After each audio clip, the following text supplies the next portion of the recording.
bulteng kanting kutte kalau bengang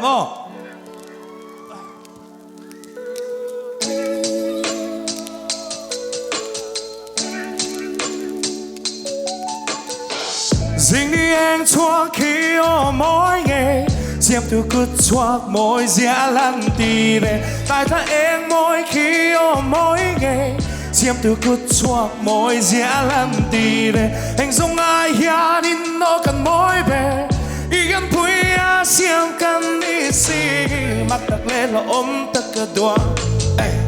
ít tan sau à mình sẽ rằng cái lâu đi xì Kalonisi imita moy imita hu itilunga tuan kanisi misa omle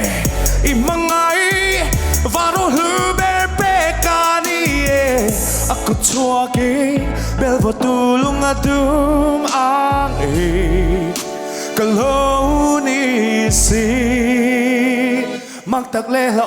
takadwa Kovel clear na Changa intein Hlut na nay velo niya ingayin Rosum lepay Hau saksana te Heng châu him mo Hlut na kalaw ti tri Kay andun lui Chui tang nay lâu hi Tu tàn hian nghe mo Hlut na nay ang le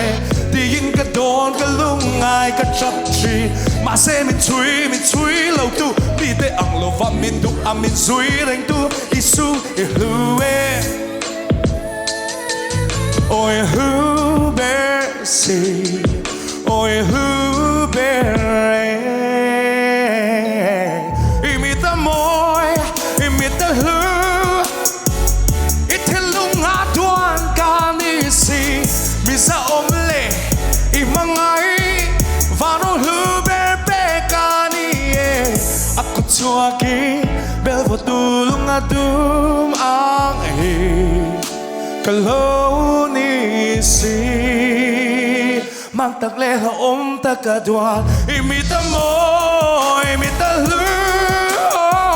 Itilung adwan kanisi Misa omle Imangai Vano hu berpe kani Aku tuaki belvo tulung adum ang